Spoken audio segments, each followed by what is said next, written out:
She's also the co-director of the recently launched Berkeley Power and Energy Center.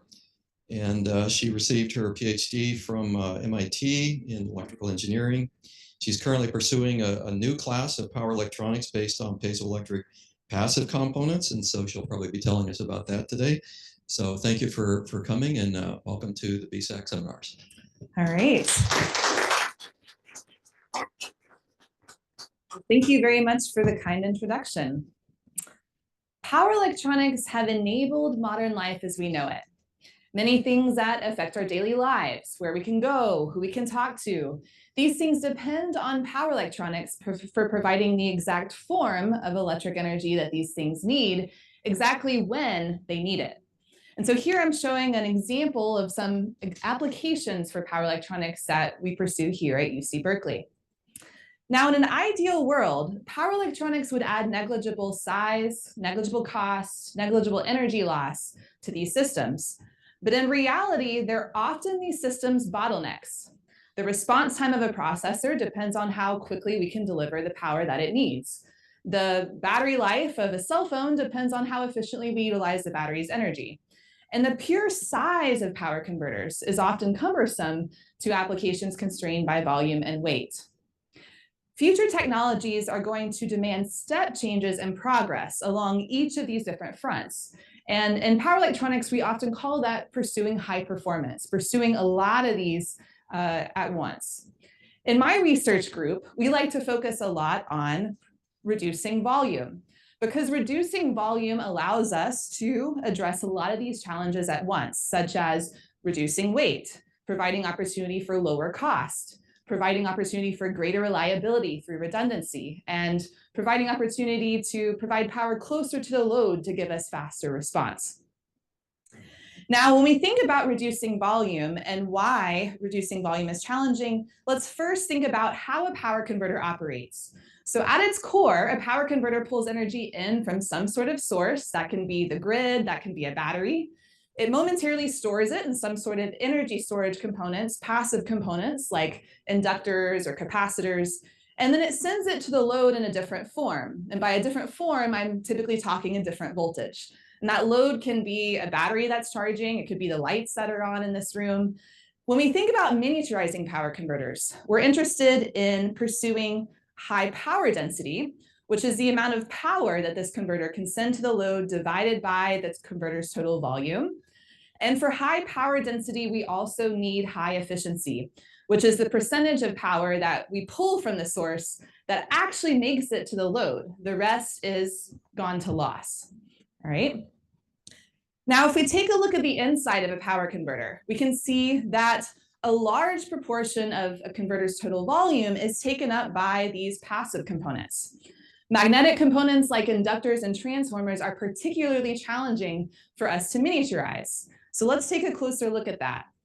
If we take an inductor and scale it in all three dimensions by scaling factor alpha, the volume of this inductor is going to increase by alpha cubed, that's volume, length cubed, but the power that this inductor can handle is going to increase by alpha to the fourth. That means just a small increase in volume gives a drastic increase in power handling capability for this inductor, and that's great news for really high power applications. But if we look at that in the opposite way, we try to scale down our volume, we can see that the power it can handle is going to decrease faster than its volume will, which means its power density drops at small scales. And the effect of that then is, it's really challenging to miniaturize these inductors for power conversion. I like to draw a brief, very high-level comparison to MOSFETs here. Generally speaking, we'd like to use several small MOSFETs, then a single MOSFET of equivalent total size. That sort of scaling has enabled the miniaturization, expanded performance, lower cost, characterized by Moore's law for so many decades, right? But magnetic components are the opposite. We would rather use a single large magnetic component than several small magnetic components of equivalent total volume. All right, so with that, you can imagine why it's so challenging for us to miniaturize these.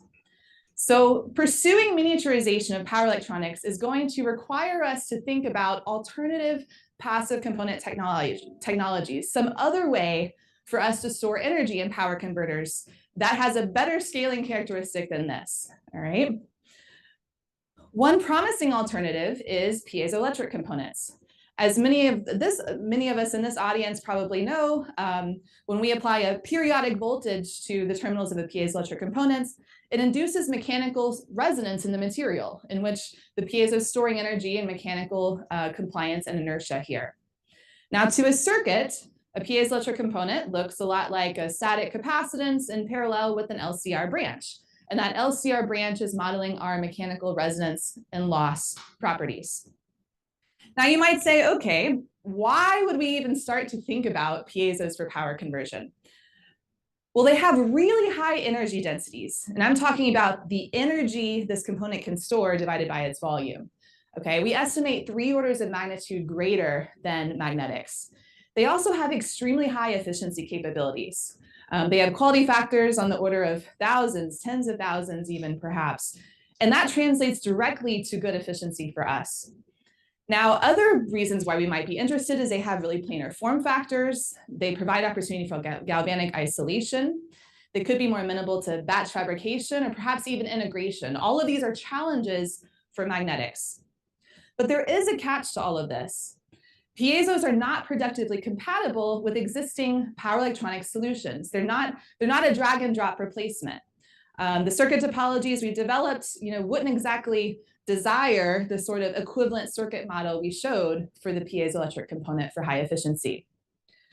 But that being said, what if we just haven't figured out the best way for us to utilize piezoelectrics in power electronics, and maybe how to design the piezoelectric components themselves for utilization in power electronics?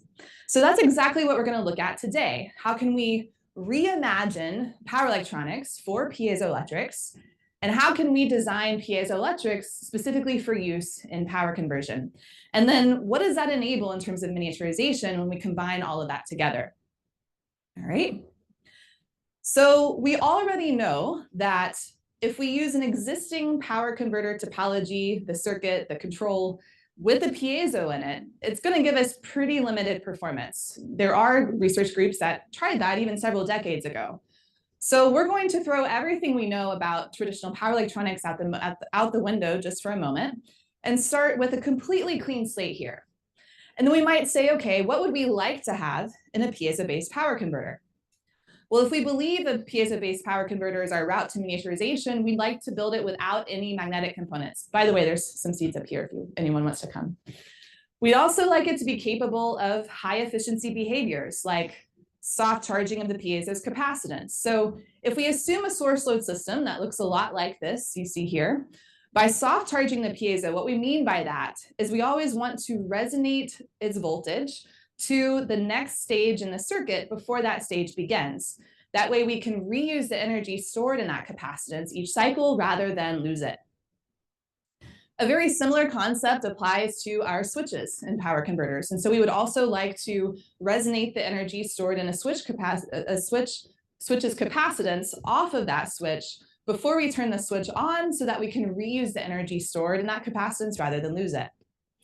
We would also like to constrain for high efficiency behaviors like always transferring power from the source to the load and never in the reverse direction, and minimizing the amount of energy that we're circulating within the piezo itself.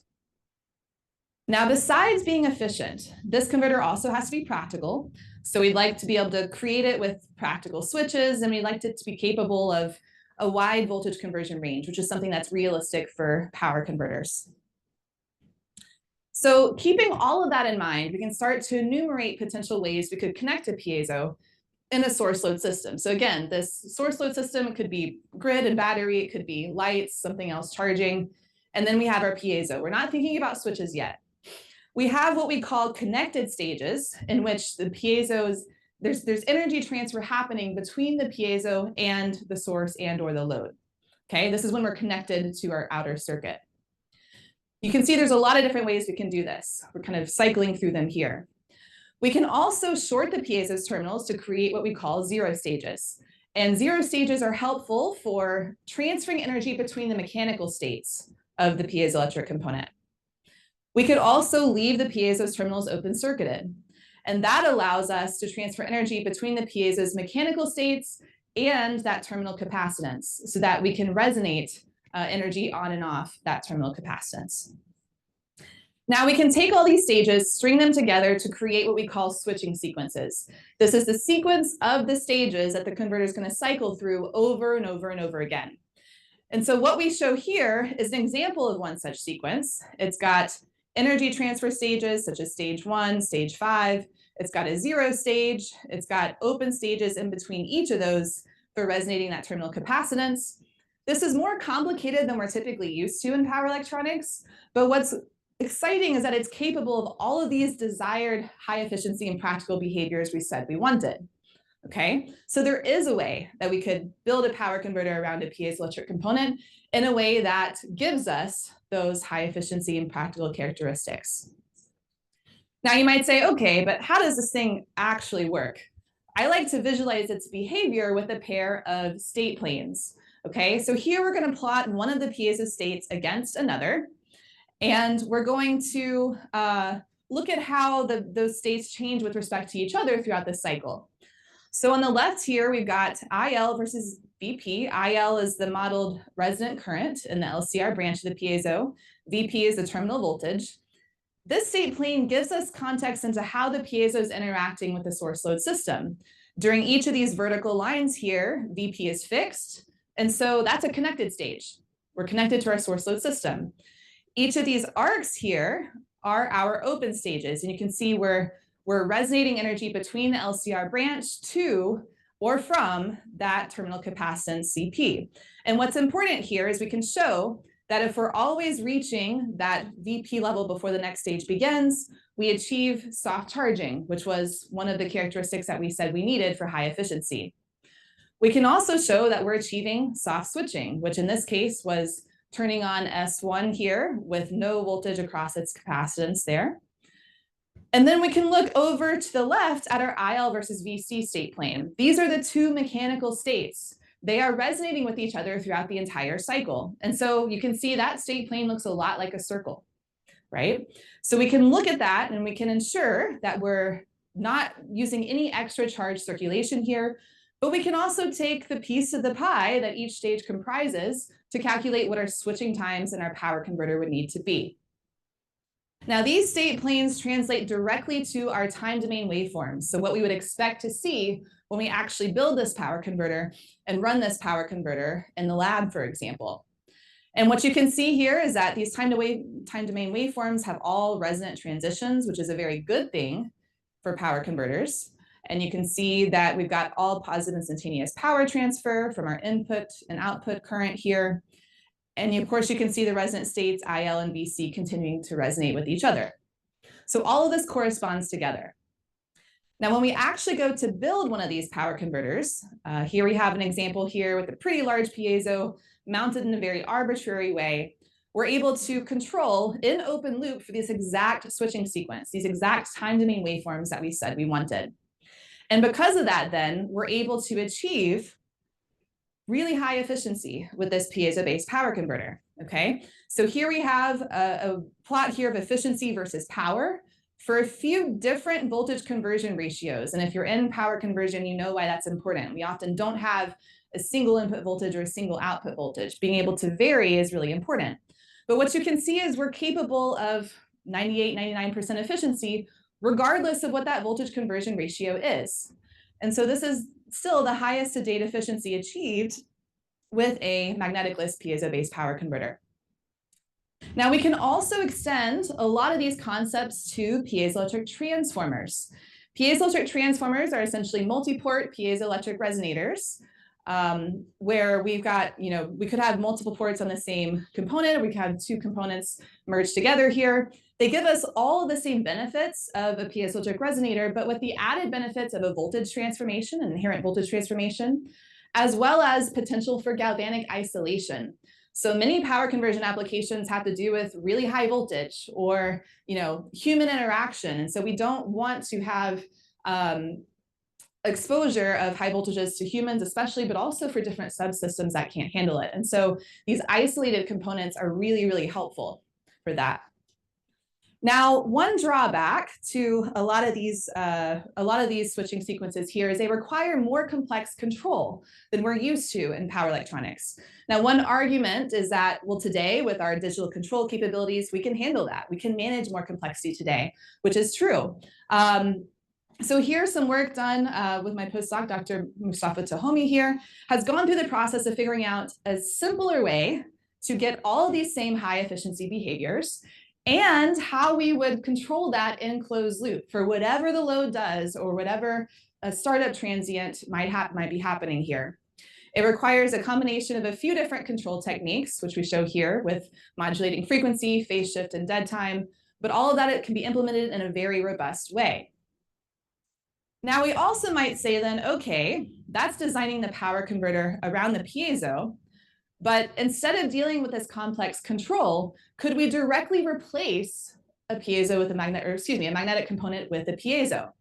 And if we're talking about a typical converter, we would not want to do that. But what if we could design some sort of drag and drop subsystem to go into a power converter and emulate the dynamics of a magnetic component with all of these high efficiency behaviors? So what if we're able to design some subsystem with a piezo, switches, control, et cetera, that achieves really high efficiency, but also gives us the dynamics that we need in an existing power converter? And so this is some work by my doctoral student, Tucker Skinner, in which he's figured out a way that we can switch a piezo back and forth such that the way it gains and loses energy emulates the dynamics of a magnetic component. And it does so with really high efficiency. And so we're actually able to compute then an effective inductance here that this particular piezo is able to provide in such a subsystem. And so when we put that in a classic buck converter, if you're in the field, this is really the simplest DC-DC converter that we can create here. What we see is that the envelope of this subsystem emulates a triangular waveform, which is exactly what we would expect to see from a magnetic component with a really high inductance here and pretty small form factor. Okay, so given all of that, we now see that we can design power electronics around piezoelectric components, but what about the same vice versa? Can we design these piezoelectric components for power conversion? Now, when we think about what we might need in a piezoelectric component, there's not much work out there to tell us, this is what we need to look for, et cetera. So we're starting with a completely clean slate here. But we can go back to what we said we wanted at the beginning for miniaturizing power converters, which was we need to maximize our power density and we need to maximize our efficiency. So those can be the two metrics that we're utilizing here for designing a piezoelectric component to serve as this energy storage in here. Now, what's challenging about that, as some of us in this room probably know, is that there's a lot that goes into determining these circuit model parameters. As power electronics engineers or circuit engineers, we might say all we have to do is minimize that resistance there in order to achieve high efficiency. But in reality, it's pretty difficult for us to do that without affecting a lot of these other model components as well. There's a lot that goes into this, the structure of the component, the vibration mode we're using, the material properties, dimensions, et cetera. So in order to design for what we need in a power converter, we first need to model the piezo's behavior in a power converter.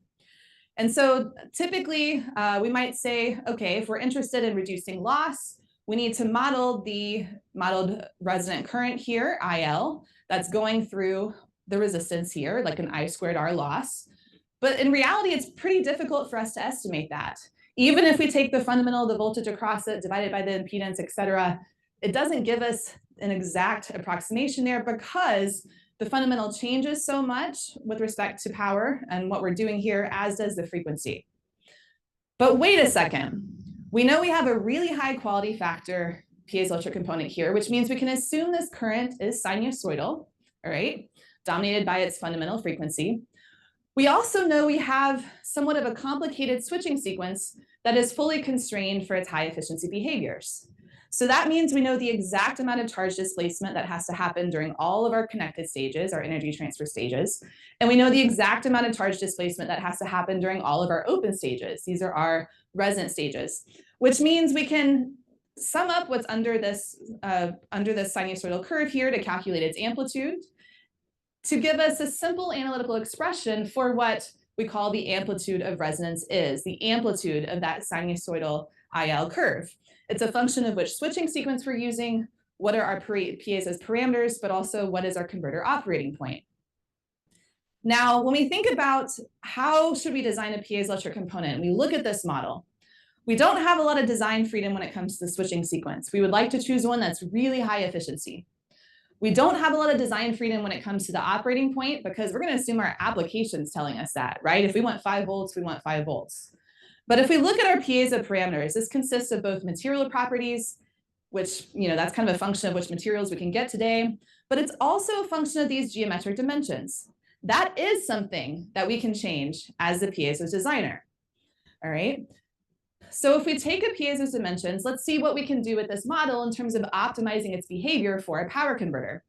It turns out that if we minimize the piezo's loss ratio, which means essentially maximize its efficiency, there is a minimum that exists here.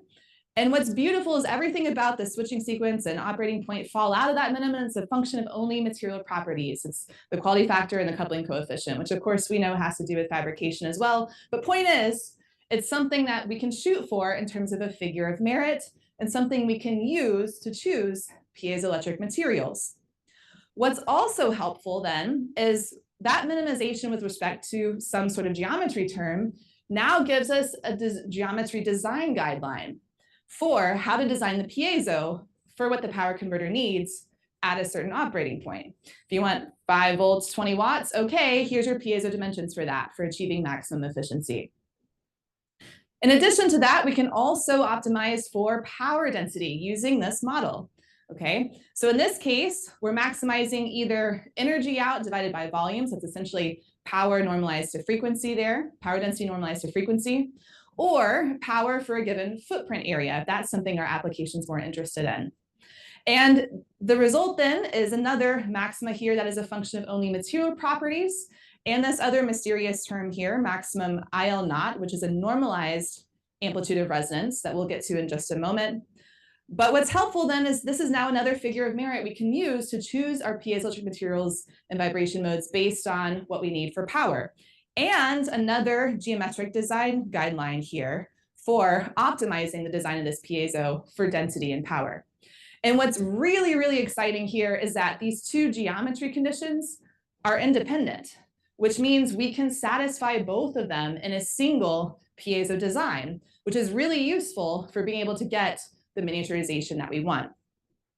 Now, this maximum IL naught term, this is geometry normalized amplitude of resonance. You can think of it as somewhat like a flux density here, electric flux density. We can compute this to be a function of the maximum electric field the material can take. We can also compute it to be a function of the maximum stress the material can take. And these are related directly with material properties. There's nothing about the geometry in here for this. We can also relate it directly to the maximum heat transfer that the system we're designing can accommodate. And so we can use this then to calculate what our maximum density is purely based on the limits of our material or our thermal design. Now, it turns out there's a wide variety of capabilities existing even within different types of piezoelectric materials alone. Okay, so here on the y-axis, we've got the density figure of merit for aerial power density. We've got on the x-axis our efficiency figure of merit. Here we're showing hard PZT materials, just one subset of piezoelectric materials, and there's a wide variety of capabilities among them. We can also look at different piezoelectric materials beyond PZT, such as lithium niobate, and we can find that lithium niobate does have even higher efficiency capability than PZT, but it also has a much higher characteristic impedance, which for us means a much more planar design, an extremely planar design for a given operating point. We can also look at different ways that piezoelectric components can vibrate. There's a few different vibration modes. There's thickness vibration modes, there's radial vibration modes, there's shear vibration modes, and they also have drastically different capabilities for power conversion. And what's interesting here is on this y-axis, we've got our aerial power density figure of merit. If we switch to our volumetric density figure of merit, the equation totally changes in terms of which vibration mode we actually care about. All right, so that's a lot on what we've done to investigate piezoelectric materials for power conversion, but we've also done a lot looking at different piezoelectric component designs. So it turns out if we take a piezoelectric component and we design it in a way that operates at its overtone frequency as its primary resonant frequency. So what we do with that here is we design the electrode structure to be alternating in this way so that we get a wave shape that is not what would be the component's fundamental as we would have acquired it itself.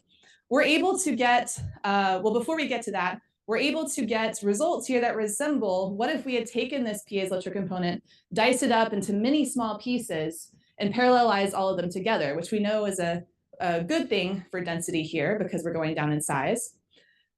If we do that, then we're able to get higher optimal power, which is a good thing for what we need in power conversion, as well as higher density, okay? And by optimal power, I'm talking, the load is at perhaps a lower voltage and a higher current level, which is what many applications require. We're able to do all of that with comparable efficiency. And so this is work by my PhD student, Wen-Tao Tsu here. In addition to that, we're able to apply a lot of these same concepts to piezoelectric transformers. And so what's interesting about piezoelectric transformers, when we have additional degrees of freedom here, additional ports, we think about additional ways that we can further optimize the design with independent design variables here. In this case, we've got our condition for maximum efficiency, our condition for maximum density, but also a condition that requires us to achieve all of the high efficiency behaviors in the circuit, but at both terminals rather than just one of them. And so this is a design here that my PhD student Saurabh Naval here has come up with that we're going to be excited to present in the coming year. Okay, so now we've designed power converters around piezos. We've also designed piezos for power converters. Let's combine both of them together. Okay, so let's take the best of our switching sequences, our circuit topologies, and pair with them state-of-the-art gallium nitride power transistors. And then let's take the best of the piezoelectric materials, a high efficiency vibration mode, and the geometry conditions that we came up with to see what happens. When we combine all of that together, you can see we're able to get a drastically smaller piezo here. This is mounted, as you can see, on a coin battery mount, purely for demonstration purposes, not practical. This converter is capable of getting the same high efficiency behaviors we said we wanted at the beginning, but it's able to do this with high efficiency still, not quite our 99%, a little bit lower than that, but with record-breaking power density. Okay, so this piezo is able to demonstrate a kilowatt per cubic centimeter power density with just a small temperature rise here. All right, you might say, okay, that sounds fancy. How good is that? If we design this for the same exact operating point, a buck converter with an inductor in it, the inductor that we would design is 171 cubic millimeters in volume. That piezo that we just demonstrated had a volume of 12 cubic millimeters. So that's what it means in terms of what this is demonstrating. I like to always say one of these has been designed for power converters for decades, and the other was an off-the-shelf component designed for something totally different. All right. I argue this is really just the beginning.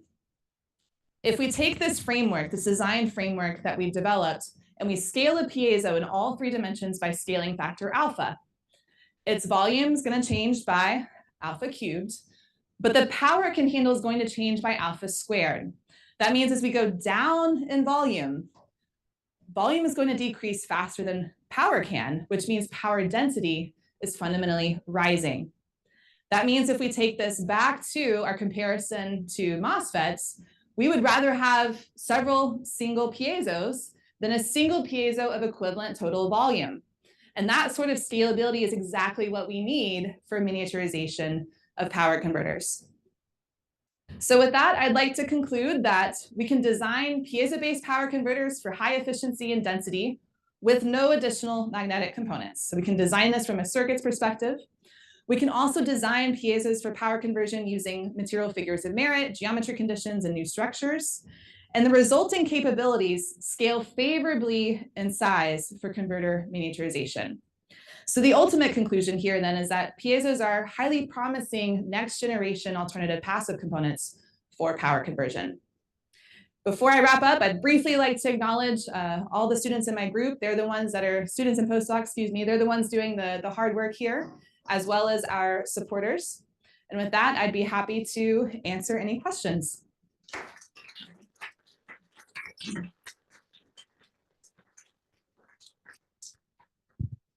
Yeah. Thank you for the talk. So I heard you mention the characteristic impedance of the piezo slots. I'm curious how that affects your design of the power converter, the circuits, and such. Like, yeah, better, lower, better, or is that? That's a great question. So, okay, yeah. To repeat it on the line, the question was, what impact does the characteristic impedance of the piezo have on how we design the power converter? In the grand scheme of power conversion, whatever characteristic impedance we have in some sort of resonant tank, some sort of passive component tank there, dictates the load impedance at which we're able to get maximum efficiency. Okay, so in many ways, then we might say if we have a load impedance that is very high or very low, maybe it's, I don't know, tens of ohms, maybe it's 10,000s of ohms, then we want to design our piezo to have a characteristic impedance very close to that, so that we can get our maximum efficiency.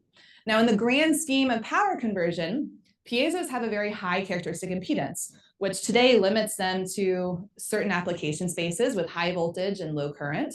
But some of the work that we've done on overtone piezos here shows that there are ways we can design piezos to have lower characteristic impedance so that we can, eventually get to the low voltage, high current applications that many power conversion applications require. Good question. Thank you. Yeah.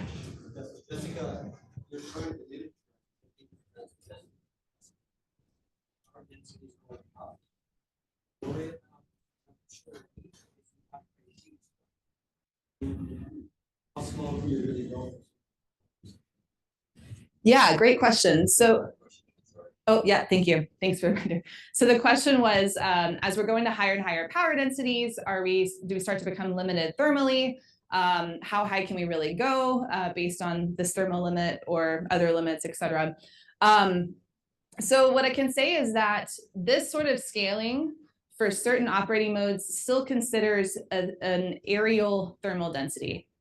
So the ability for us to extract heat out of a single surface area is still considered in that. For other modes where it's not, it very well might be our limit. And so I would say in a lot of our designs today, we reach a thermal limit before we reach any of the material limits, but we have reached stress limits before as well. So the short answer to your question is we don't know what the limit is yet. We're still learning as we go through various mounting techniques, various fabrication techniques, how far we can go, because the physics tells us that we're really, there's not really a limit there. It's kind of just favorable scaling as we go down in size, because as it goes down in size, also the power it can handle, or power it is handling, decreases too, but the density goes up. So you can imagine having several of these in parallel to provide the total power that we need. So still to be determined. Mm-hmm. Yeah. Yes. Thank you, Jessica. Very interesting. I've noticed that you are right now using a box ceramic panels, but considering so while they have any advantage or disadvantage, larger area, but also maybe better. Yeah, so we are starting to look. Yeah, thank you. Every time I'm going to keep forgetting. All right. So the question was, are we starting? Everything we've used so far has been bulk piezos, but have we started to look into thin film? And if so, what are some of the considerations that might go into that? So we have started to look into some thin film options. The challenge for us is a lot of thin film resonator designs are at frequencies that are way higher than we would need or want to use in power conversion. So we would not want to design a power converter operating in the gigahertz regime, for example. And so really the highest we would like to go is probably 10 or so megahertz, the tens of megahertz, I would say, maybe up to 100. And so when we think about thin film, then depending on the vibration mode, that could be actually a pretty thick film, right? If it's in a thickness direction. But if it's a lateral vibration mode, that could be something that we're more interested in. So yes, we are starting to take a look at these sort of things. Of course, it comes down to, is the material conducive to the material and fabrication capability conducive to high efficiency, and the other things that we care about, as well as what kinds of power operating points would it match to. So there's a lot going into that. Mm-hmm. Yeah. There's a question online too. But, oh, I can't see it. So yeah, I was going to read it to you. But, yeah. So it says, They want to know whether or not you've used any Nyquist plot analysis to give you additional insight to Bode plots for in the impedance spectrum. We have not. We will. So I will say we regularly, whenever we do any sort of fabrication work or mounting work with our resonators, we do put them on an impedance analyzer to take a look at the whole spectrum and to see what things look like. But no, we haven't done any sort of extra analysis to take a look at everything there. One challenge or one thing that we're always looking for is what we call spurious modes. So any sort of modes inside the frequency spectrum that we're interested in, which is between the resonant frequency and anti-resonant frequency is where we want to be because it's the inductive region. We look at that region to see how clear it is, to see if it's gonna, if the piezo is going to give us useful performance in a power converter. But that's just sort of an after fabrication characterization rather than a fundamental investigation. Mm-hmm. Yeah.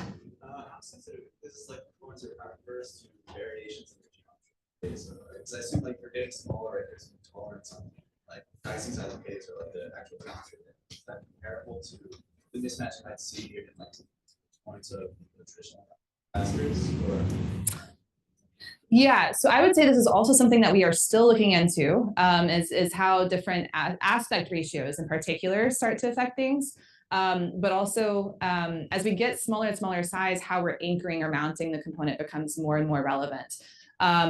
For a very large piezo, we could solder it straight to the silver electrode and be fine. As we go down and down in size, that becomes more delicate. So I would say that is the way in which today we're impacted by the size is dealing with the mounting.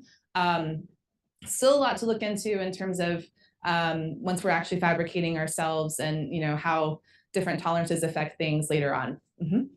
Good question. I didn't repeat it. I'm sorry. Okay. Yeah. You mentioned lithium alpha offers some attractive advantages. In terms of material property, can you mention which material properties make it attractive? Yeah, so definitely it's quality factor. Excuse me, the question, yep. So excited to answer these questions. So the question was about lithium niobate. What about it makes it attractive? So certainly the quality factor capability of it is higher than PCT, for example. That paired with the fact that we can get a pretty high coupling coefficient in some of the thickness and shear modes. In terms of, let's see, I would say the material properties that we're interested in are what goes into those. So the piezoelectric coefficient, of course, the compliance, the dielectric constant, those sorts of things. But when we're thinking about efficiency, we're thinking about conveniently quality factor times coupling coefficient squared. Fundamentally, that ends up being the same sort of figure merit that we need, which is convenient in terms of all the work that's gone into that for RF filters, for example. Mm-hmm. So that single crystallization helps with a high quality factor? Likely. Mm-hmm. Likely. Generally speaking, yeah, the single crystal ones are favorable. Mm-hmm. Yes. So you mentioned earlier that you'd like to be operating at like 10-ish megahertz maximum for piezo. So all of the ones that I'm showing in this presentation have been in the kilohertz regime, so hundreds of kilohertz regime. So when I say tens of megahertz, that's really the highest we typically like to go in power conversion because there is loss associated with every time we turn on and off the switches, exactly. And so, and other high frequency losses that can come into play. So the scaling properties tell us as we go to the higher frequencies, that's when we really get to the true power density capability. So that's why we say, yeah, single to tens of megahertz is a likely place there, but it depends on the power level that we're operating at. But everything in this presentation so far has been in the hundreds of kilohertz regime. Mm-hmm. I have a question about the overtone design. So I saw from the slide there, like you make a picture of example, like there's break one piezoelectric device into three parts. Maybe. Yep. Let's go back to that. Slide. Yes. So the previous one, maybe. Yes. Yeah. So like you slice it into three pieces, Mm-hmm. maybe, but like in the implementation currently, there's only like two part of the overtone. So does the increase the segment will make some change, or like you figure out like two segments will be the best? Yeah. So That question. The question was, with these overtone designs, does the number of segments matter to us? What is better? Here we've got 3, because we're demonstrating it with this lateral structure, whereas here we've got 2. So with this lateral structure, we like to use it to demonstrate what overtones are giving us and how we're able to model it, because it's the most intuitive for a lot of people to understand. But the way we've implemented in this design is in a radial mode resonator, which tends to have, for hard PZT, a much higher efficiency. And so there isn't, if you actually look at this here, this design here, this would be the cross section of this design here, if we were to look at the cross section of it. What I can say is, I think maybe you're getting at more, which overtone should we be using? How many segments should we be using? And the theory tells us that the more overtones we use, the more we can reduce the characteristic impedance, which is a good thing. The higher density we can achieve, which is a good thing. But there is a limit finally when we reach the thermal limit. But what's nice is we can use this overtone as an additional control or a design variable that positions that thermal limit very close to where the material limits would be, so that we're really getting the maximum that we can out of the material itself. Good question. Yeah.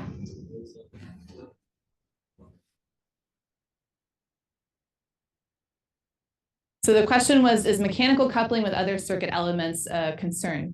We haven't seen a lot of that being a concern in our circuit prototypes. Occasionally, if something goes wrong, meaning like some sort of switching issue happened, we'll perhaps hear something very briefly, who knows? But it hasn't been something that we've that has impacted our ability to get these prototypes running. However, long term, certainly, we're going to need a degree of mechanical isolation between the piezo itself and the surrounding circuit for both protecting the piezo from the environment, but also protecting the environment from the piezo. So certainly an important consideration that we're going to have to keep digging into. Yeah. When you do a multi-piezo design, we'd be concerned about the mechanical between the piezos, right? So it vibrates, like vibrations a couple maybe other piezos. Yeah. Yeah. So if we had a converter that had multiple piezos on it, it's true that if we have mechanical variators, I guess perhaps manufacturing variations between each of those, even if we design them to be at the same resonant frequency, they might be a little bit different. They might interfere with each other. Yeah, that could be something that we deal with. One way we could imagine getting around that is certainly the mechanical isolation element, but also actually intentionally mechanically coupling them, which is really what this overtone design is doing. We've got really, it's giving us the same benefits of saying, what if we had 3 components that were separate, but we're actually going to couple the acoustic wave together. And so, yeah, the way I see it is in a lot of these converters, if we need multiple piezos, it's going to make a lot of sense for them to be coupled. Yeah. So a lot of nowadays are spread spectrum. I suppose you're stuck with the resonant frequency of the piezo now, right? So what do you mean spread spectrum as in variable frequency? Yeah. So power converters having variable switching frequency is a means to an end. It's not really the goal within itself. It's usually because something about the power converter requires us to vary frequency to either vary gain, vary our voltage conversion ratio, or vary something else. The piezo is able to do all of that, even within its just narrow, its narrow inductive region. And so because of that, we don't, yeah, the wide frequency range is not an issue for us. In fact, it's an asset, because then we can design our switches accordingly for a pretty narrow range. Any other questions? Okay, if not, let's thank our speaker again. Thank you all.